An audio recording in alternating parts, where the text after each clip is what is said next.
자, 두 번째 문단부터 다시 한번 볼게요. 성경은 우리에게 하나님은 세계를 그의 뜻으로 무로부터 존재로 부르셨다는 사실을 말씀하실 뿐만 아니라 이런 창조가 어떻게 일어나는가 하는 방식에 관해서도 알려준다, 말해준다. 창조가 어떻게 이루어지는가 하는 거죠.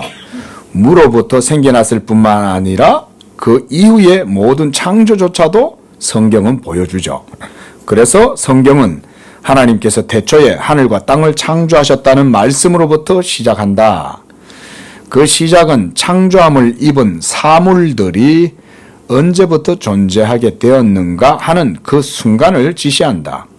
자, 이 순간이 세상의 과학자들은 빅뱅의 순간이었다. 뭐 이렇게 생각하겠지만 그거는 제가 볼 때는 개인적으로는 그건 그렇게 단정하기는 어려워요. 묘사하기가 어렵다 이거죠. 분명히 창조의 시점이 있어요. 모든 시간의 시작은 있습니다. 자, 세계가 시작되었을 때는 시작도 없었고 시작이 있을 수 없는 하나님께서는 물론 하나님과 함께 있었고 자신이 하나님이신 말씀 역시 이미 영원히 존재했고 그 안에서 모든 피조물이 존재하기 시작하였다. 시간과 공간도 역시 그때 시작을 가졌다. 하나님이 태초에 천지를 창조하시느라 할 때 땅이 드러나라 하고 하나님이 말씀하시는 바로 그때 모든 세계가 시작이 된 거예요. 하나님이 말씀하시니 우리가 이걸 가라사대 그러죠. 하나님이 말씀하시니까 그때서야 시간과 역사, 물론 당연히 시간관계 공간도 생겨나는 거죠. 공간이 시작됨으로써 시간은 시작되고 모든 공간의 질서는 시간에 의해서 규정됩니다. 빛의 속도보다 더 빠를 수 없죠. 그렇죠? 모든 것은 빛으로 이루어져 있습니다. 이런 건 또 나중에 제가 한 번씩 말씀을 드릴게요. 빛의 시간은 항상 일정하죠. 자, 진실로 이들은 전혀 독자적인 피조물들은 아니고 하나님의 특별한 권능 행위, 말씀하시는 이 행위 자체가 권능 있는, 능력 있는 행위라는 거예요. 하나님의 행위. 하나님의 행동입니다. 행동. 자, 그래서 창조 이야기에 있어서 그들에 대한 한마디의 말은 없으나 적어도 시간과 공간은 피조물들의 필연적인 존재 형식들이다. 하나님만이 영원하시고 편재하시지만 이걸 우리가 말하자면 하나님께만 속하는 비공유적인 속성이다. 우리가 예전에 얘기했습니다. 그렇죠? 그리고 매우 다양한 방식일지라도 피조물들은 그런 피조물들이기 때문에 시간과 공간의 제한을 받는다. 시간은 한 사물의 계기의 연속 가운데 생존하고 따라서 한 사물이 다른 사물 후에 존재함을 가능하게 한다.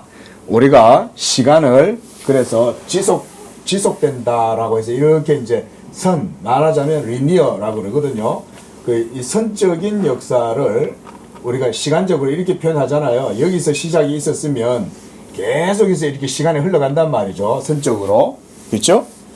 그러니까 공간과 함께 시간은 계속 지속성을 가지는 거죠. 지금도 시간은 째깍째깍 흘러가죠. 계속 지속되고 있는 거죠. 그렇죠? 그리고 공간을 생각하면 한 사물이 사방으로 퍼지는 것을 가능하게 하고, 그러니까 이게 3차원적으로 다 가능한 거죠. 그렇죠? 이렇게 다 가능한 거예요. 공간은. 따라서 사물들이 다른 사물들과 더불어 존재할 수 있다. 그런 같은 순간에 시간과 공간은 필연적인 존재 형식으로서 피조물들과 같이 존재하기 시작했다. 그래서 저는 특히 시간을요, 질서라고 봐요.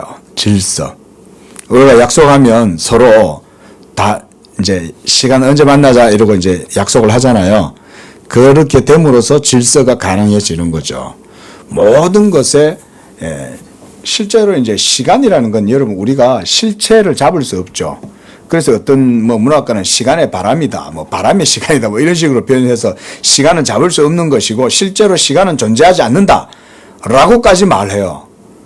예, 뭐 물리학하는 사람들은 실제로 시간은 존재하지 않고 단지 물리적 활동 속에서 측정될 뿐인 거죠. 측정이 되는 거지 시간 자체가 실체적으로 있는 건 아니다. 이런 식으로 얘기를 하는데 제가 볼 때는 별로 의미가 없어요. 어차피 우리는 시간을 말해야 돼요. 그죠? 물리적인 이런 작동 속에서 살아가지만 우리가 시간을 측정하지 않고 살아갈 수 있습니까? 밥 먹으려면 우리의 생체 시계도 얘기를 해주잖아요. 배고플 때 됐다 이러고 얘기해주고 서로 시간이라는 질서가 있어야 삶이 가능해지잖아요. 그러잖아요. 그리고 모든 전체도 시간을 가르쳐 주죠. 날과 달과 일시 연한을 다 알려주잖아요. 세계 자체가. 그런 의미에서 시간을 굳이 부정할 필요는 없어요. 뭐 실체가 안 잡힌다고 그게 없는 것도 아니고. 예. 하지만 여기도 바빙크도 얘기처럼 공간과 함께 시간은 계속 질서 가운데에서 포착이 되죠. 예. 시간을 무시할 수는 없어요. 그렇다고 해서. 자, 그 다음 밑에 그들은 피조물들로 가득 채워야 할 공허한 형식으로 앞서 존재하지 않았다. 왜냐하면 아무것도 없을 때에는 시간과 공간도 역시 존재하지 않았기 때문이다. 그러니까 공간이 시작하면 거기에 반드시 시간도 같이 존재하기 마련이죠. 그렇죠? 왜냐하면 물질성이라고 하는 것 속에 에너지가 운동하잖아요. 그렇죠? 자, 지금 제가 뭐 멀리서 우리 찾을 필요 없어요. 이런 물체 속의 분자 구조 속에 물리학적으로 보면 빛이 존재하고 있죠. 여러분 이 분자 하나 속엔 빛이 있습니다. 원자 속에 전자가 있고 그 빛의 활동이란 말이에요. 예? 그러면 그 빛의 활동의 속도, 빛의 속도를 우리가 거기에서 측정을 하면 그게 결국은 사물을 가능하게 하잖아요. 속도가 있잖아요. 속도는 시간이잖아요. 예? 100km per hour. 예? 시간, 그 100km당 1시간당 얼마를 가느냐, 여기에 따라 가지고 우리가 그렇게 정한단 말이죠. 시간을. 그러니까 시간을 떼낼 수는 없어요. 공간 속에서. 공간은 물질이 이루고 있고, 그래서 이렇게 물질에 의해 가지고 3차원적으로 모든 세계가 다 이루어진다고 하지만, 그러나 그 속에는 여전히 시간은 사실은 작동하고 있는 거죠. 자, 그래서 어거스틴도 영원한 현재다 뭐 이런 얘기를 했습니다. 그래서 그 밑에 줄에 보면 그러나 그들은 피조물 가운데 그리고 함께 형식들로 창조되어 제한되고 유한한 존재로서 필연적으로 존재한다. 그 때문에 어거스틴도 이제 참회록에서 이렇게 얘기했다는 거죠. 하나님은 세계를 마치 기존의 한 형식이나 조건 안에 지으신 것처럼 시간 안에서 지으신 것이 아니라 세계를 시간과 함께 그리고 시간을 세계와 함께 산출하셨다. 세계와 함께 시간이 산출된다 이 말인 거죠. 이게 이제 어거스틴 때에 이렇게 표현을 하는 거고 제가 좀 전에 말씀드린 것처럼 물리적 활동 그 안에 이미 벌써 빛의 속도가 움직이죠. 음전하고 양전하가 있고 벌써 원자 속에 전자가 핵 주변을 막 돌고 빛의 속도 돌고 있잖아요. 그런 모든 것들 속에 여러분 그 요즘은요 그 전 레이저 현미에 이런 게 개발돼서 여러분 제가 깜짝 놀랐습니다. 전자가 움직이는 걸 찍는 거예요, 비디오로. 여러분 그거 상상이나 되세요? 원자 주변에서 원자가 이게 있잖아요. 그 주변에 우리가 알다시피 이렇게 돌잖아요, 원자가. 전자가. 예? 근데 요즘은요, 과학 기술이 너무 발달해갖고, 기술자들이 이 전자가 움직이는 걸 찍는 거야, 비디오로. 상상도 못할 일이죠. 이거 어떻게 포착해요? 근데 보세요. 왜 찍는 게 왜 가능합니까? 여기서 여기까지 움직임이 있기 때문에 가능한 거예요. 비록 이거를 잡아낸다는 게 쉬운 일은 아니지만 어쨌든 간에 속도가 있기 때문에 그런 거죠. 여기서 출발해서 여기까지 가는 속도가 있는 거잖아요. 그렇죠? 그러니까 이거를 영상으로 찍는 거예요. 상상도 안 되죠. 그러니까 과학이 지금 여러분 한 20, 30년 후가 되면 이런 기초 과학들이 이 정도까지 발전했는데 아마 20, 30년 후에 되면은요 아마 우리가 지금 우리 지금 권사님 옛날에 핸드폰 생각해 보셨어요? 옛날에 시커먼 그거 뭐예요? 막 검은 그거 옆에 이게 저도 어릴 때 우리 집에 전화 있었거든요. 예, 번호 64번 됐다가 그 다음 464번 되고 그 다음 2464번 되고 그 다음에 874에 2464가 되고 뭐 이런 식으로 나중에 되니까 다이얼이 됐다가 나중에는 이제 버튼이 된 거 아니에요. 근데 제가 군대 갔다 오니까 우리 아버지가 삼성 애니콜 핸드폰을 들고 계시는 거예요. 예? 그 전까지는 벽돌 핸드폰, 여러분, 벽돌 핸드폰. 예? 벽돌 핸드폰 이만하죠? 예? 이만한 거. 예? 옆 버튼 이렇게 있고, 안테나 이렇게 있는 거, 여러분, 이거 최소 그때 당시에 4,500만 원 했죠. 더 했을 수도 있어요. 차에다가 그냥 부자들이 들고 다니는 거. 근데, 우리 아버지가, 거의 한 요만한 거? 이거 삼성 애니콜. 그걸 딱 들고 계시더라고. 멋있더라고. 그러다가, 그게 93년, 4년인가 그때였는데, 96년도 되니까 저희 동생이 저한테 모토로라 핸드폰을 사줬는데, 모토로라 핸드폰이 거의 한 요만했어요. 손바닥 안에 딱 들어올 정도로. 그때는 폴더형이잖아요. 그러더니 지금 어떻게 됐어요? 나중에 되니까 PDA 폰이 이제 발전돼 가지고 이제 스마트폰이 된 거예요. 이 PDA 폰 있거든요. 예? 이 PDA 폰하고 핸드폰하고 딱 붙으니까 거기서 이제 오늘날 우리가 쓰는 이런 여러분들이 가지고 계신 그런 액정이 있는 스마트폰이 나온 거예요. 인터넷이 지금 이렇게 될 줄 그때 어떻게 알았어요? 제가 97년도 서울에 올라온 게 96년도인데 그때 올라와서 이제 신대원 준비하고 이제 이러면서 직장 생활을 하고 그랬었는데 그때 당시에 모뎀 이런 거 있잖아요. 인터넷 모뎀 이런 거 덩치 있다만 합니다, 아마. 소리도 막 엄청 시끄럽고, 그죠? 인터넷 하시잖아요, 우리 호경전이. 소리도 막 삑삑삑삑 그러고. 그래, 그때 뭐 천리안, 유니텔 뭐 이런 거 썼었어요, 그때 당시에.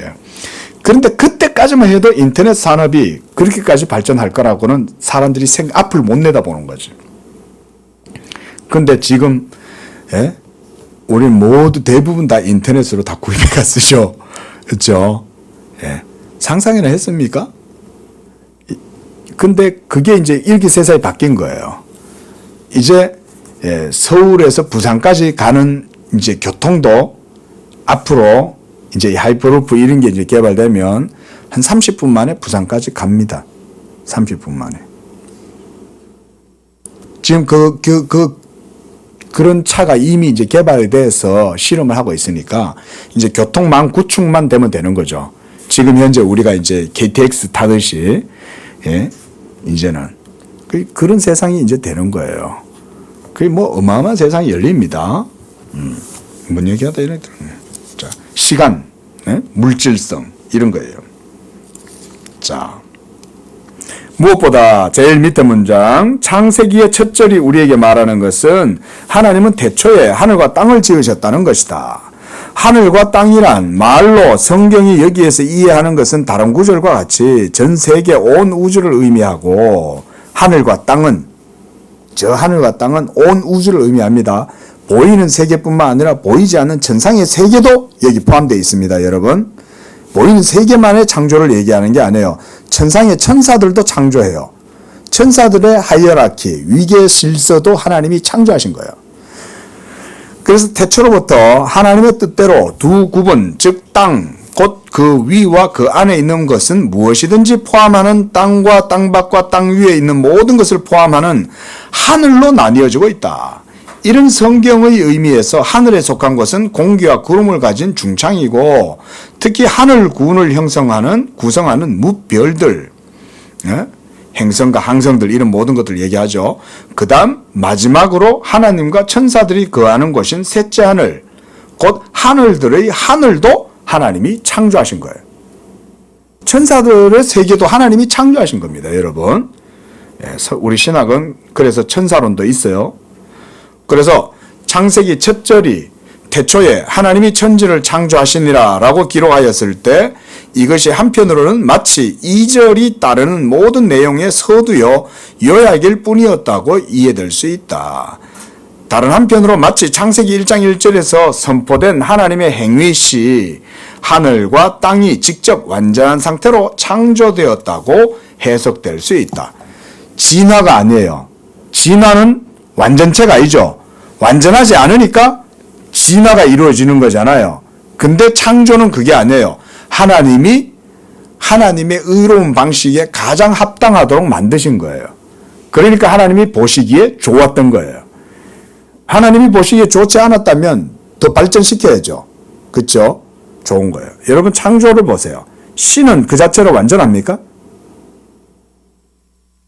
씨앗은 그 자체로 완전합니까? 어때요? 완전하죠. 씨앗은 씨앗 그 자체로서는 그 기능과 모든 특성이 완전히 그 속에 다 있죠. 예? 근데 자라다가 아직 꽃이 이제 열매는 아직 안 열리고 꽃이 피었어. 그러면 그 상태로 그 나무나 그 열매 그 식물은 완전합니까? 그 자체로 완전하죠. 그렇죠? 예? 아직은 열매가 맺히지 않지만 꽃이 지금 만발하게 피었어. 하지만 그 자체로 완전한 거예요. 그런데 또 꽃이 떨어졌어요. 그래서 암수 수술이 이루어지면서 그러면서 거기에 이제 딱 이렇게 열매가 맺혔습니다. 그 열매가 쑥 자라나는 거예요. 그럼 그 자체로 또 완전하죠. 하나님의 창조는 모든 과정들이 다 그 자체로 일시적이거나 잠정적이거나 이런 게 없어요. 예?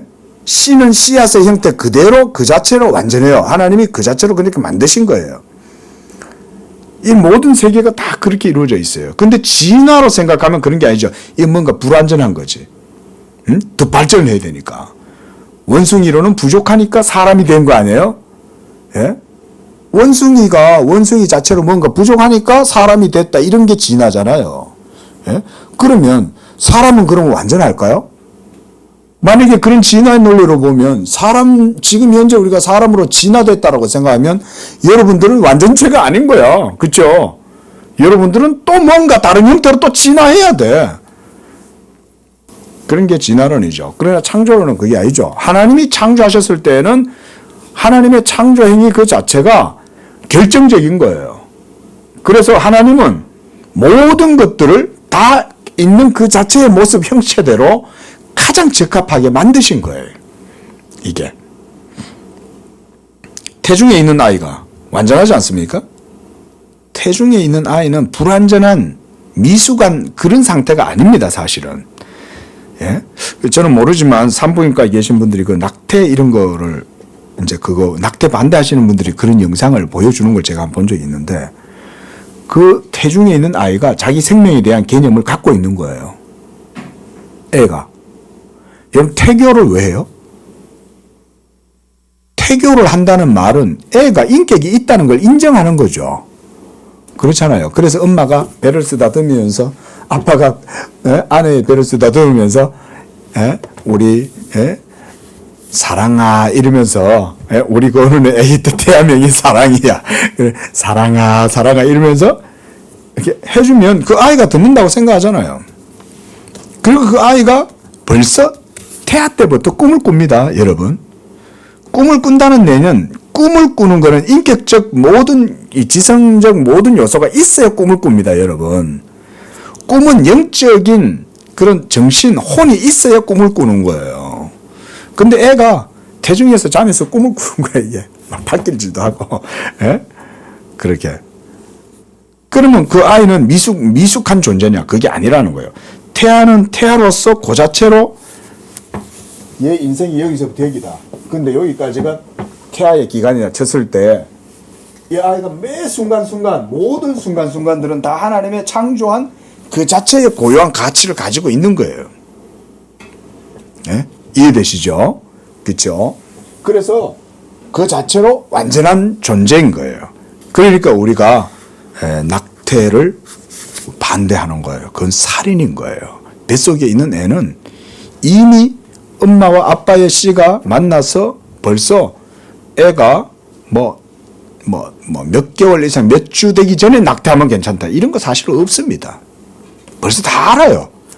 애가 엄마 뱃속에서 벌써 자라면서 자기 생명의 개념을 스스로 가지는 거예요. 애가 자라면서 자기 생명의 개념을 그 엄마 뱃속에서부터 자기 스스로 벌써 학습을 하는 거예요. 생명의 개념을 애가 뱃속에서부터. 왜냐하면 자기 안에 생명의 원리가 있으니까. 그거를 스스로 배우는 거죠. 그리고 애는 뱃속에서 엄마 뱃속에서 생각합니다. 벌써 이게 생각도 합니다. 내가 누굴까 이런 생각도 할 수 있어요. 애가. 물론 이제 태어나면 그걸 잊어버리지. 하지만 존재는 무의식은 생각해요. 애들도. 모든 것들은 다 하나님이 있는 그대로 창조하신 거예요. 자, 두 번째 문단. 첫 번째 해석은 2절이 그리고로 시작하는 그리고 땅이 혼돈하고 공허하였다라는 기적을 통해서 거절된다. 이런 접속사를 통해 내용이 연결되어 있고 두 번째 사실은 처음 1절에서 말한 사실에 부과되고 있다.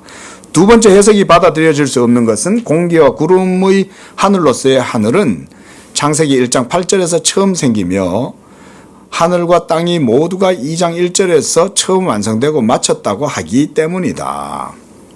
자, 여기서 우리가 매우 확신하여 말할 수 없을지라도 짐작컨대 하나님의 거하시는 장소인 하늘들의 하늘은 창세기 1장 1절의 첫 창조 행위 때 이미 완성되었고, 그러니까 하나님이 계시는 그 하늘의 하늘 있죠. 우리가 보는 일반적인 그 스카이, 그거 얘기하는 게 아니라 하나님이 거하시는 그 하늘의 하늘, 처소, 그거 얘기인 거예요. 그거조차도 하나님이 창조하셨다는 거예요. 그리고 그때 역시 천사들도 그때 존재하게 된 거예요. 이렇게 이제 여기서는 사려될 수 있다 그랬습니다.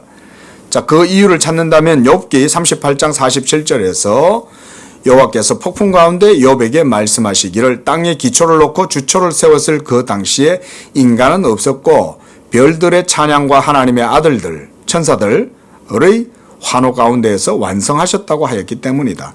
땅의 완성과 인간의 창조 때에 이미 천사들이 그렇게 현존해 있었다. 이미 모든 세계를 하나님이 창조하실 때는 벌써 천사들은 그 전에 하늘의 하늘을 창조하실 때 벌써 하나님이 만드신 거예요. 천사들도 하나님의 창조에 의해서 만들어진 존재들입니다. 이런 거는 우리가 믿기 어렵죠. 왜냐하면 우리는 눈에 보이는 것들은 창조했다 하면 물리적으로 접촉 가능하고 어떤 물리적인 한계가 있을 수 있으니까 그거는 이제 그럴듯하게 생각하지만 이 보이지 않는 존재들을 하나님이 만들었다고 그러면 이게 언뜻 우리 논리를 이해하기가 어려운 거야. 그러나 그렇지 않습니다. 천사가 베드로한테 와가지고 그러죠. 베드로가 천사한테 절을 하려고 하니까 천사가 딱 베드로를 말리잖아요. 그리 하지 마라. 우리도 너와 같이 다 하나님을 섬기는 존재들이다 그러잖아요. 천사들도 하나님을 섬기는 존재들로 하나님이 창조하신 거예요. 자, 그 다음 밑에 문단. 그러나 나머지 하늘들의 하늘과 천사들의 창조에 대해서 우리에게 준 메시지는 아주 적다. 성경은 이런 것에 대해서는 자세하게 얘기하지 않아요. 그죠? 성경이 주로 얘기하는 거는요, 이런 어떤 세계에 대한 해명, 설명 이런 거는 별로 없어요. 여러분, 해명해 주는 게 성경의 목적이 아닙니다. 그러나 우리가 유추해낼 수는 있어요. 성경을 통해서. 그런 거 이제 주로 신학자들이 그런 걸 하죠. 하지만 성경이 주된 목적은 뭐냐면 구속 계시의 역할을 하는 거예요. 우리의 영혼을 구원하는 그 계시의 기능을 성경이 하는데 그 기능 속에 이런 해명에 대한 여지들을 우리가 발견할 수는 있어요. 그래서 그게 신학자들이 그렇게 할 수도 있고 예수 믿는 과학자들이 그렇게 할 수도 있어요. 그렇지만 성경은 해명을 위한 목적으로 기록된 건 아니라 이 말이죠.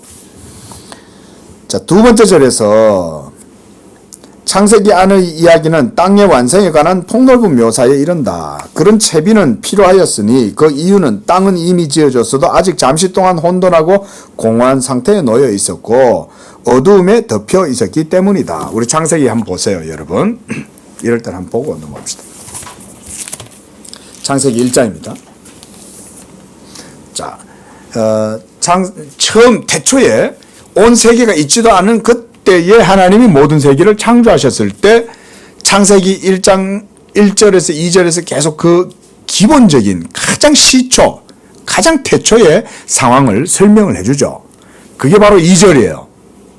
자, 여기서 우리 함께 읽어봅니다. 시작.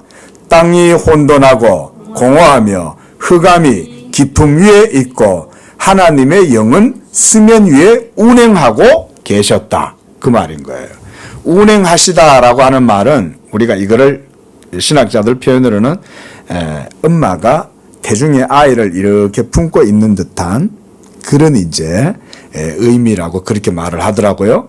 그러니까 성령께서 하나님의 신이 운행했다는 말은 이렇게 온 세계를 품고 있다 이런 말이잖아요. 그때 성령이 그냥 이렇게 품고만 계셨을까요? 그 말의 의미인즉슨 뭐냐면 하나님이 생각하시는 거예요. 이게 하나님이 품고는 자기의 마음과 열기를 전달해 줄 뿐만 아니라 이것을 어떻게 창조하실 것인지에 대해서 하나님이 다 생각하고 계시는 거예요.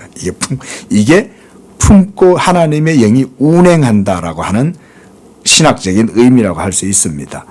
그런데 땅은 어때요? 혼돈하죠.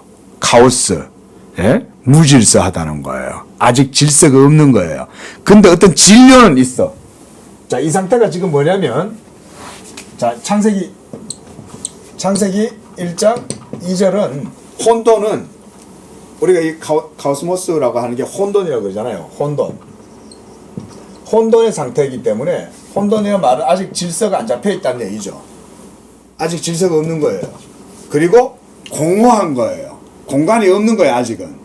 근데 공간은 없는데 지금 여기도 보면은 땅이 혼돈하고 공허하다 그랬고 흑암이 깊음 중에 있다고 그랬으니까 흑암과 공허와 흑암 이런 의미들을 우리가 다 조합을 해보면 아직은 질서가 없다는 말로 볼 수 있어요.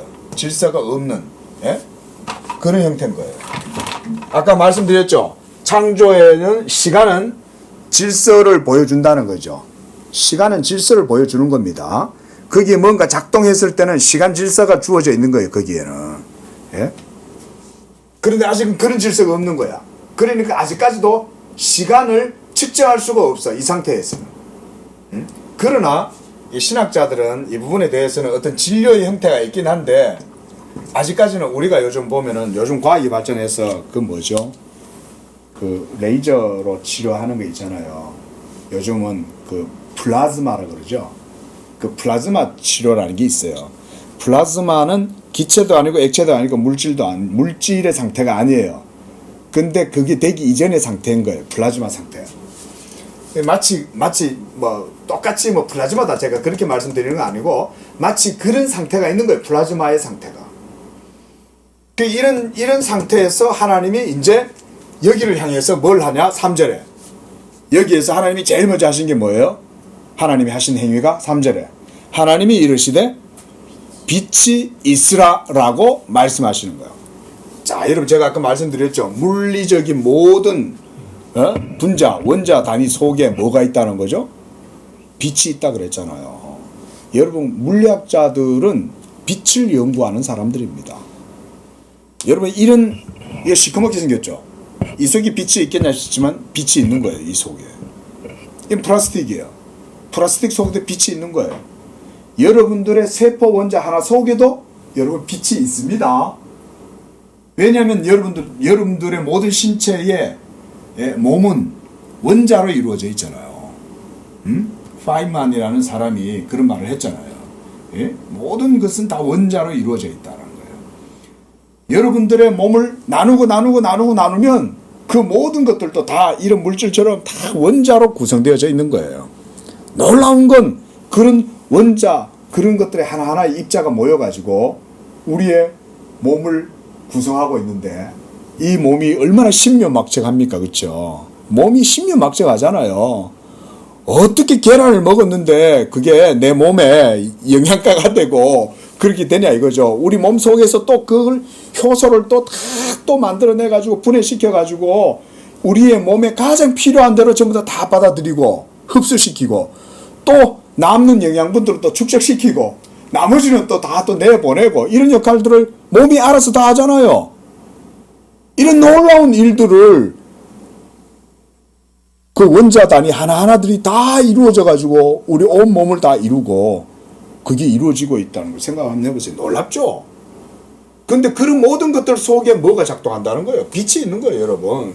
그래서 창세기 1장 3절에서의 이 빛이 있으라 하신다 이 말은 빛이 모든 세계의 근원으로 하나님이 먼저는 다 베이스를 까는 거예요. 말하자면 기초를 빛으로 모든 세계를 다 만든 거예요. 예? 지금 여러분들이 사용하고 계시는 모든 안경이든 마스크든 옷이든 의자든 모든 것들은 다 사실은 빛으로 되어 있습니다, 여러분. 빛으로. 그래서 물리학자들이 지금도 그 빛을 가지고 연구하잖아요. 왜냐하면 하나님이 빛으로 만들었으니까. 그거 당연하지, 어떻게 보면. 우리가 창조의 관점에서 보면 당연한 거 아니에요? 하나님이 빛이 있으라 그랬으니까 모든 세계 속에 빛이 있는 거지. 당연한 거지, 그래 따지면.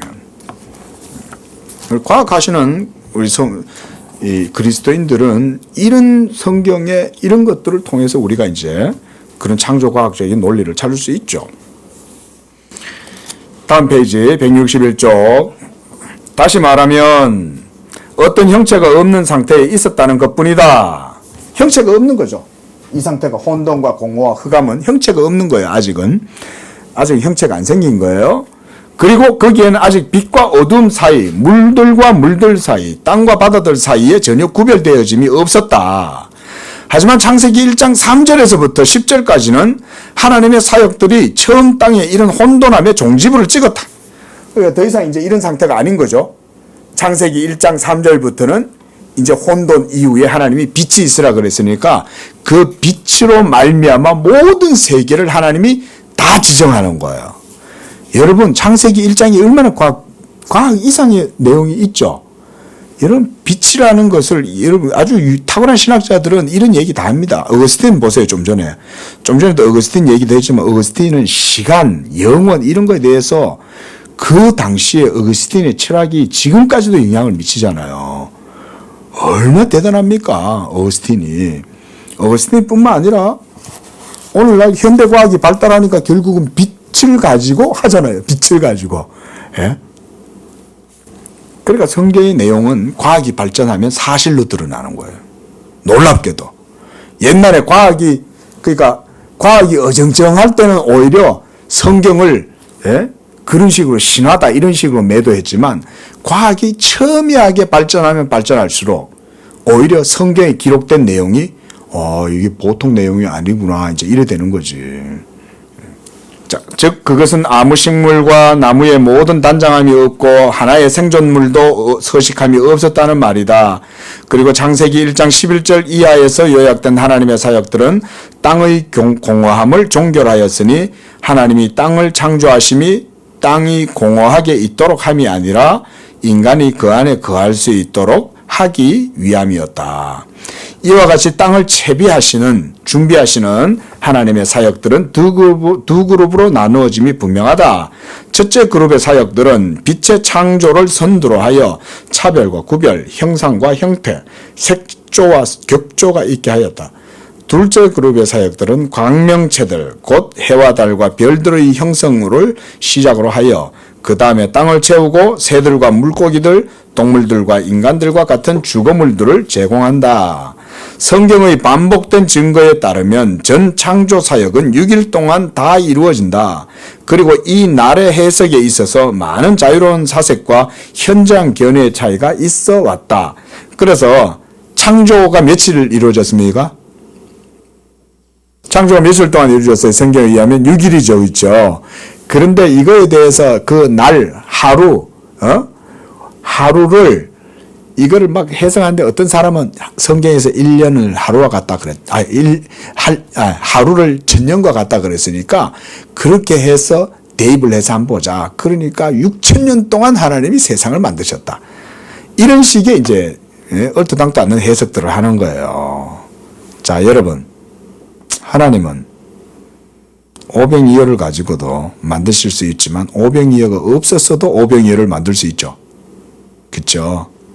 하나님은 순간에 영원히 모든 걸 할 수 있어요. 그렇죠?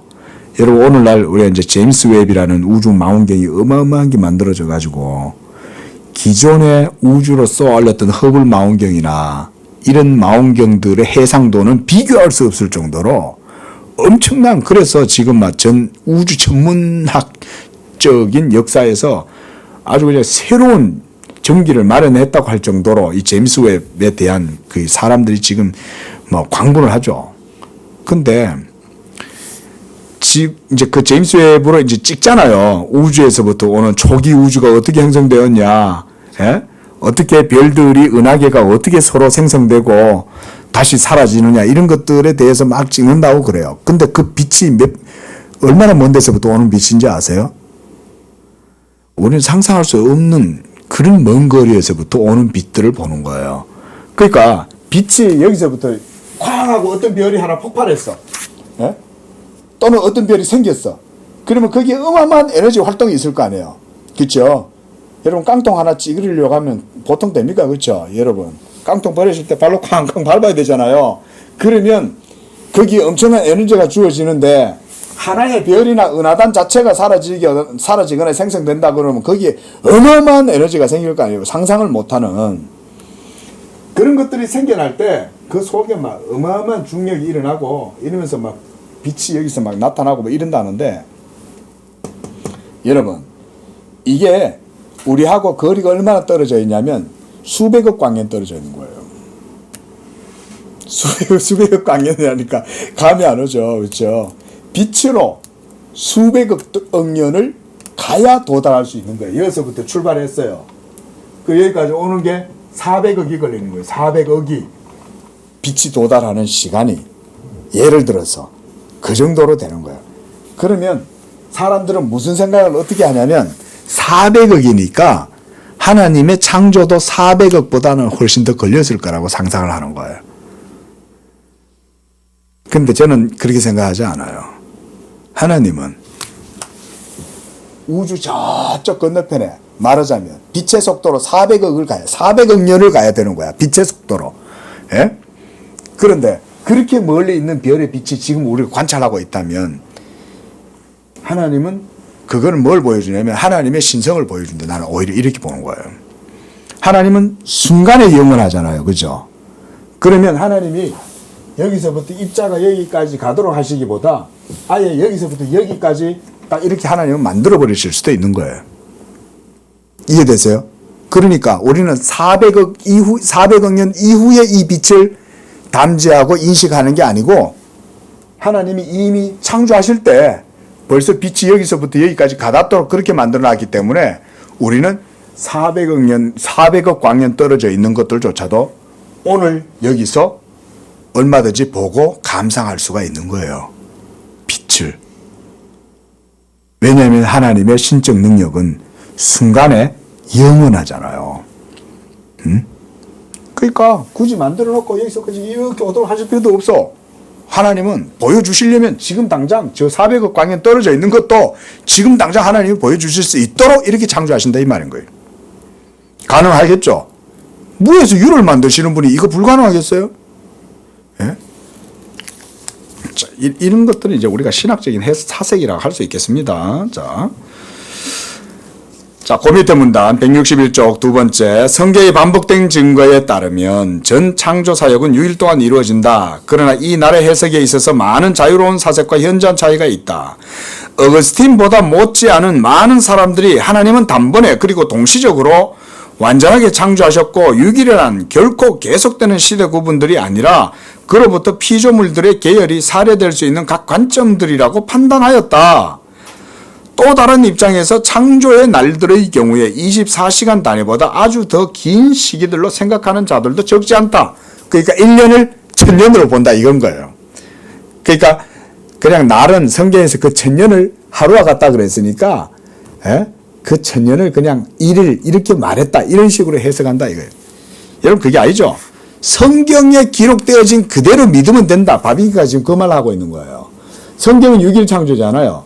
그러니까 첫날, 둘째 날 이렇게 해서 6일 동안 매 날마다 하나님께서 6일 동안 그때그때 맞게 모든 것들을 다 창조하셨다. 우리는 이렇게 그냥 믿으면 돼요. 다르게 해석할 필요가 없어요.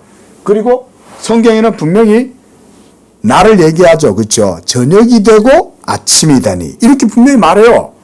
그 말은 24시간을 하나님이 유의미하게 사용했다 그 말인 거예요. 하나님한테 시간이 필요할 거야 안 필요할 거야? 하나님의 존재에는.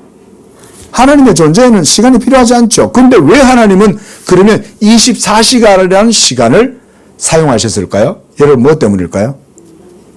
예? 우리 권사님은 신학이 탁월해. 대번 딱 대답을 정확하게 하네.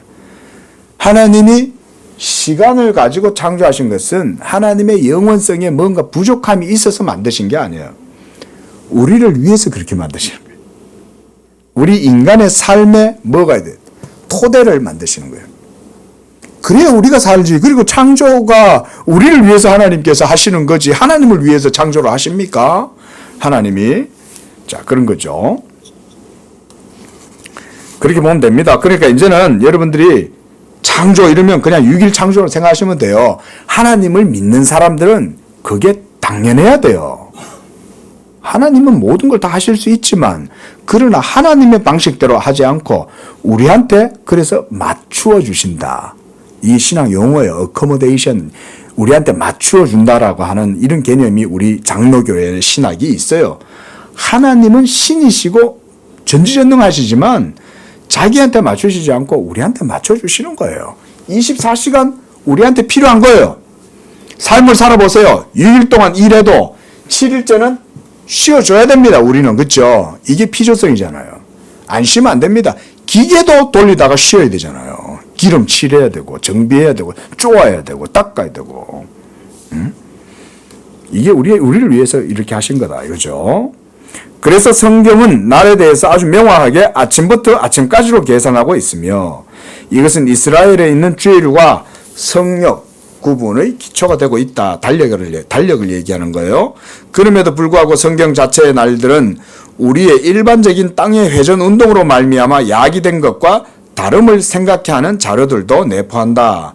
첫째로 창세기 1장과 2장에서 선포된 것이 첫째 날보다 선행했는지 첫째 날 안에 포괄되는지 이런 거 확실치가 않다. 그렇죠? 공허하고 혼돈하지만 뭔가 진료의 형상이 있긴 했어요. 그렇죠? 하지만 아직 질서는 없었어. 혼돈하고 공허하고 어두움에 있었지. 하지만 이것은 이미 창조된 상태로 있는 거죠. 혼돈 그 자체도 무에서 생겨난 거거든요. 그러니까 이런 것들은 이제 확실치가 않다는 거예요. 그래서 첫째 입장을 지지하는 것은 5절에 따라 첫째 날에는 빛이 창조되었고 저녁과 밤을 지나니 다음 아침이 되니 끝났다는 사실이다. 그러나 창세기 1장과 1장 1절 2절은 첫째 날로 계산할지라도 그거를 통해서 얻는 것은 잠시 동안 처음에 어두움이 있었던 아주 이상한 날임에 틀림없다는 사실이다. 예, 아주 이상한 날이다. 어떤 것들. 자, 반면에 빛의 창조에 선행하고 있었던 어두움의 계속은 한마디 말도 언급됨이 없다. 그 어두움이 뭐냐? 빛은 처음에 하나님이 빛이 있으라 그랬잖아요. 그 빛이 있으라고 했을 때 그 전에 1장 2절에서는 어두움이 있었다 그랬거든요. 여러분 그 어두움이 뭐겠어요? 빛이 없는데 어두움이 있겠어요? 빛도 안 만들어졌는데. 빛도 안 만들어졌는데 어두움이 있냐고요. 우리가 지금 여기서 지금 이렇게 빛이 있잖아요. 그럼 끄면 어떻게 돼요? 어둡죠? 그렇죠? 그거는 이미 빛이 있고 빛이 없고 이러니까 어두움과 밝음이 드러나잖아요. 그런데 창세기 2장에는 어둠이 있었다 그랬단 말이에요. 그럼 그 어둠의 상태가 우리가 생각하는 이런 빛이 부재하는 그런 어둠이냐? 그거하고는 다르다는 거죠. 하지만 그게 뭔지 정확하게 몰라요, 이게. 그게 첫째 날에 이루어졌는지도 몰라요, 이거는. 왜냐하면 시간이 없는 상태니까, 이때는. 그러니까 시간적 수치로 말할 수 없죠, 아직은, 이때는. 질서가 없으니까. 말했듯이 시간은 질서가 있어야 시간이 생겨나잖아요, 그렇죠? 그러면 그때는 이제 우리가 시간 단위 측정이 가능하죠. 아침, 다음날 아침, 24시간, 하루 이렇게 말할 수 있는데 1장 2절은 그런 시간 단위로 측정할 수 있는 어떤 상태는 아니었다라고 이렇게 말하는 거예요. 자, 제일 밑에 문단. 둘째로 창세기 1장 3절에서 13절에 첫째 3일은 우리의 것과는 아주 같지 아니함이 틀림없다. 왜냐하면 우리의 24시간은 지축을 중심으로 한 자전과 그와 연결되고 있는 태양과의 여러 가지 다른 입장에 의해 정해진 것이기 때문이다. 그러나 첫째 3일은 이런 방식으로 형성될 수 없었다. 이는 그것의 빛의 출현과 사라짐으로 말미암아 서로 바뀌어지기 때문이다. 그러나 창세기는 우리에게 해와 달과 별들은 적어도 넷째 날까지는 형성되지 않았다고 전하고 있다. 이러면 태양계가 없죠, 아직. 별들이 안 만들어졌다는 얘기는 태양계가 아직은 안 만들어졌잖아요. 공전이 이루어지고 1년 365일이 이루어지고 날마다 자전이 이루어지고 이제 이래야 되는데 아직은 그런 것들을 계측할 수 있는 상황이 아닌 거죠. 자, 세 번째로 명백히 가능한 것은 3일의 제2계열은 보통의 방식으로 형성되었다. 그러나 우리가 천사들과 인간들의 타락과 역시 그 후에 따르는 홍수가 우주까지도 여러 가지 변화들을 야기했음을 고려하고 또한 모든 영역에 있어서 되어져 가고 있는 시기가 놀랍게도 정상적인 성장의 시기와는 차이가 있다는 것을 생각한다면 제3일의 제2계열도 많은 점에서 우리의 날들과 차이가 있음직하다. 마지막으로 참고해 볼 만한 것은 창세기 1장과 2장에 따르면 여섯째 날에 생겼던 모든 것들이 가능한 한 우리의 날과 완전히 동일한 시간의 기한 안에 제한될 수 있었다. 이제는 시간의 어떤 틀이 분명하게 형성되어졌다는 것이죠. 그게. 자, 왜냐하면 성경에서 이 하루 동안의 짐승들의 창조, 아담의 창조, 시험, 명령의 선포, 이건 이제 그 에덴 동산 얘기입니다. 그래서 동물들이 아담에게 인도되어 이름을 지음받는 일, 그 다음에 아담의 잠과 하와의 창조가 일어났기 때문이다. 아무리 이런 모든 것이 가능할지라도 6일은 창조주일로서 그동안 하늘과 땅과 그 만군이 완성되었다. 6일 안에 모든 게 완성된 거예요. 그것은 피조물들이 존재함을 얻었던 시간적인 순서를 가리키고 동시에 그들이 서로에 대해 처해 있는 계층 관계에 대한 암시를 내포한다. 그리고 이것은 우리가 그들을 아직도 매일 지각하는 현실과 일치한다. 어떤 과학적 탐구도 이를 전복할 수 없다. 왜냐하면 계열이 있어서, 계열이란 얘기는 뭐 다른 게 아니고요. 창조가 될 때 하나님이 우리가 뭘 조소를 하나 만든다고 하더라도 먼저 밑바탕이 생기고, 그쵸? 밑에 먼저 판이 있잖아요. 그리고 여기다가 이제 뼈대를 이렇게 세우죠. 그쵸? 우리가 이제 진흙을 갖고 이제 예술가가 조소를 만들면, 그 다음에 이제 이렇게 형틀을 붙이죠. 그쵸? 사람 다리를 붙이고, 몸도 이렇게 천사로 만들고, 팔도 이렇게 만들고, 틀을 만든 다음에 여기다가 이제 뭐 진흙을 갖다 붙여가지고 만들듯이 창조도 이런 계열들이 형성되어져 가는 과정 속에서 하나님께서 모든 것들을 순차적으로 만드시는 거예요. 사람을 제일 먼저 만들면 안 되죠. 사람이 제일 먼저 만들면 중력도 없고 땅도 없고 먹을 것도 없고 아무것도 없는데 되냐 이거죠. 그러니까 사람을 제일 마지막에 창조하시는 거예요. 모든 것들을 다 만들어야 거기서 나오는 것들로 하여금 사람의 생활이 가능하잖아요. 그래서 그걸 계열이다 이렇게 말을 하는 거예요. 여기서는 번역을 그렇게 계열이라고 해놓은 거예요. 자, 세 번째 문단, 네 번째 줄 보십시오. 그리고 이것은 우리가 그들을 아직도 매일 지각하는 현실과 일치한다. 어떤 과학적 탐구도 이를 전복할 수 없다. 왜냐하면 계열에 있어서 무형체가 유형체를, 그 다음 무기체가 유기체를, 식물이 동물을, 동물이 인간을 선행하기 때문이다. 그렇잖아요. 동물은 풀을 먹잖아요. 그러려면 식물이 먼저 있어야죠. 그쵸? 그 다음에 그 동물이 있고 난 다음 또 하나님이 사람도 창조하시는 거죠. 그래야 사람이 가장 이제 우주에서 가장 탁월한 존재로 하나님의 형상대로 이제 자연 만물을 다스리는 거죠. 자, 그러나 그 밑에 보세요. 천문학적인 의미에서는 땅이란 작고 없는 것이나 마찬가지일지도 모른다. 크기와 무게 면에서 땅은 수천의 항성들과 태양과 별들에게 압도될 수 있다.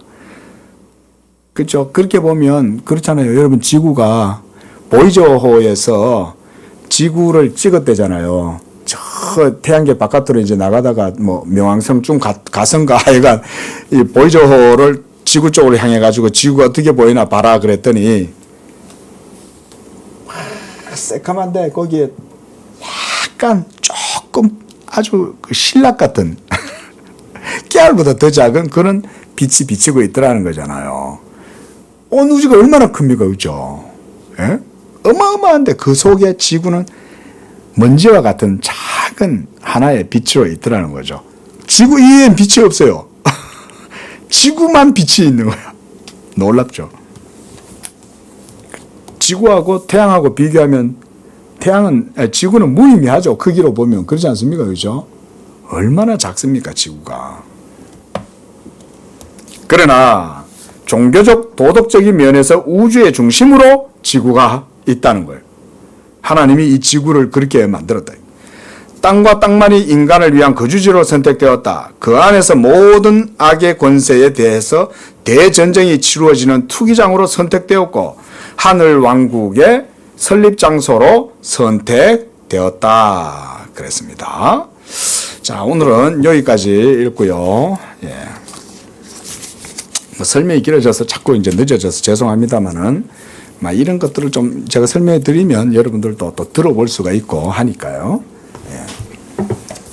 자, 좀 고생하셨습니다. 예.